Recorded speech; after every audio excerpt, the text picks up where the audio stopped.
కారం రంగు రుచితో ఉంటుంది. ఆచి మిరపపొడి అదరగొట్టే కారం రంగు రుచి. లిక్కర్ కేసులో విచారణకు రావాలంటూ మాజీ ఎంపీ విజయసాయిరెడ్డికి సిట్ నుంచి మరోసారి పిలుపొచ్చింది.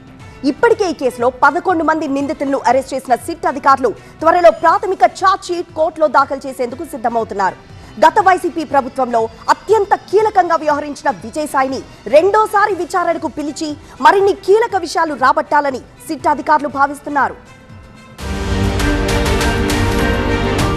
ఏపీ లిక్కర్ స్కామ్ లో సిఐడి సిట్ దూకుడు చూపిస్తుంది. మాజీ ఎంపీ విజయసాయిరెడ్డికి మరోసారి నోటీసులు జారీ చేసింది. జూలై 12వ తేదీ ఉదయం 10 గంటలకు విచారణకు హాజరు కావాలని సిట్ నోటీసుల్లో ఆదేశించింది. అంతకుముందు కాకినాడ సీ పోర్టు కేసులో విచారణకు హాజరైన సందర్భంలో తొలిసారిగా లిక్కర్ కేసుపై విజయసాయిరెడ్డి మీడియా ముందు స్పందించారు. ఈ కేసులో ప్రధాన సూత్రధారి కేసిరెడ్డి రాజశేఖర్ రెడ్డి అంటూ బాంబు పేల్చారు. దీంతో లిక్కర్ కేసును విచారిస్తున్న సిట్ అధికారులు విజయసాయిరెడ్డి నుంచి వివరాలు సేకరించేందుకు ఏప్రిల్ 18న విచారణకు పిలిచారు. సిట్ విచారణకు హాజరైన విజయసాయిరెడ్డి తన సమక్షంలోనే 3 సార్లు మద్యం పాలసీపై సిట్టింగ్లు జరిగాయని రెండో బాంబు పేల్చారు. 2019 డిసెంబర్ తర్వాత తనకు ఈ పాలసీతో సంబంధం లేదన్న విజయసాయి ఈ కేసులో సూత్రధారులు, పాత్రధారులు బిగ్ బాస్ అంటూ ఆసక్తికర వ్యాఖ్యలు చేశారు. లిక్కర్ కేసులో కీలక పాత్రధారి రాజ్ కేసిరెడ్డి అని, హైదరాబాద్, విజయవాడలో జరిగిన లిక్కర్ పాలసీపై జరిగిన 2 సమావేశాలలో పాల్గొన్నట్లు విజయసాయిరెడ్డి తెలిపారు. ఈ సమావేశాల్లో కేసిరెడ్డి రాజశేఖర్ రెడ్డి, సజ్జల శ్రీధర్ రెడ్డి, మిథున్ రెడ్డితో పాటు ఇతరులు ఉన్నారని తెలిపారు. రాజ్ కసిరెడ్డి ఒక 3 కంపెనీలని, పీవీ స్పిరిట్స్, ఇంకొక 2 కంపెనీలని లీజుకు తీసుకొని, దానిలో ఉన్నటువంటి టైం కానీ మిషనరీ కానీ లీజుకు తీసుకొని, దాంట్లో కొన్ని కొత్త బ్రాండ్లను ప్రొడ్యూస్ చేసి, ఆ ప్రొడ్యూస్ చేసినటువంటి బ్రాండ్స్ని బెల్ట్ షాపుల ద్వారా డ్యూటీ లేకుండా అమ్మడం జరిగిందా అన్నటువంటి దాన్ని ప్రశ్నించడం జరిగింది. ఇది రాజ్ కసిరెడ్డి బదులు ఇవ్వాల్సినటువంటి అంశం. రాజ్ కసిరెడ్డి మాత్రమే వీటికి జవాబు చెప్పగలడు.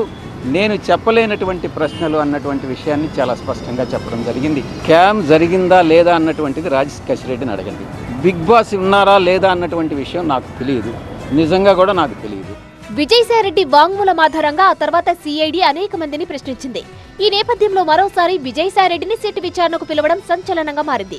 ఈ కేసులో ఏవన్గా ఉన్న కేసిరెడ్డి రాజశేఖర్ రెడ్డి 2019-24 మధ్య మద్యం తయారీ కంపెనీల నుంచి 50 నుంచి 60 కోట్ల లంచం సేకరించినట్లు అంగీకరించినట్లుగా సిట్ రిమాండ్ రిపోర్టులో తెలిపింది. ఈ నిధులను ఏ5 Vijayasai Reddy, MP Mithun Reddy, Jagan OSD Krishnamohan Reddy, Bharati cements director Govindappa Balaji, IAS Dhanunjaya రెడ్డికి బదిలీ చేసినట్లు చెప్పారు. కేసిరెడ్డి డికాట్, ఆదాన్ అనే 2 కంపెనీలకు మద్యం సరఫరా కోసం సిఫారసు చేసినట్లు, వాటికి అరబిందో నుంచి 100 కోట్ల రుణం సమకూర్చడంలో సహాయం చేసినట్లు విజయసాయిరెడ్డి ఒప్పుకున్నారు.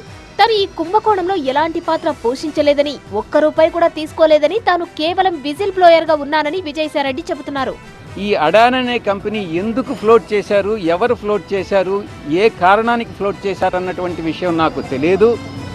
ఇది రాజ్ కసిరెడ్డికి సంబంధించినటువంటి, నేను లోన్ మాత్రం ఇప్పించాను. ఆ కంపెనీలు ఏ రకంగా ఈ ఫండ్స్ను యూటిలైజ్ చేసుకున్నాయి, ఏ రకంగా దాన్ని రీఫండ్ ఇచ్చారు అన్నటువంటి విషయం రాజ్ కసిరెడ్డి మాత్రమే చెప్పగలడు. నేను సమాధానం చెప్పలేనటువంటి ప్రశ్న అన్నటువంటి దాన్ని నేను వివరంగా చెప్పడం జరిగింది సిట్ అధికారులకు. ఇప్పటికే 2 సార్లు విచారణకు హాజరై 2 బాంబులు పేల్చిన విజయసాయి ఇప్పుడు 3వ విచారణకు వెళ్తే కొత్తగా ఏ విషయాలు చెబుతారని ఉత్కంఠ నెలకొంది. మరోవైపు సిట్ విచారణకు హాజరు కావాలని ఐఏఎస్ అధికారి రజత్ భార్గవకు నోటీసులు అందాయి. ఈ కేసులో వైసీపీ హయాంలో ఎక్సైజ్ శాఖ సెక్రటరీగా పనిచేసిన రజత్ భార్గవ ఇచ్చే స్టేట్మెంట్ కీలకం కానుంది.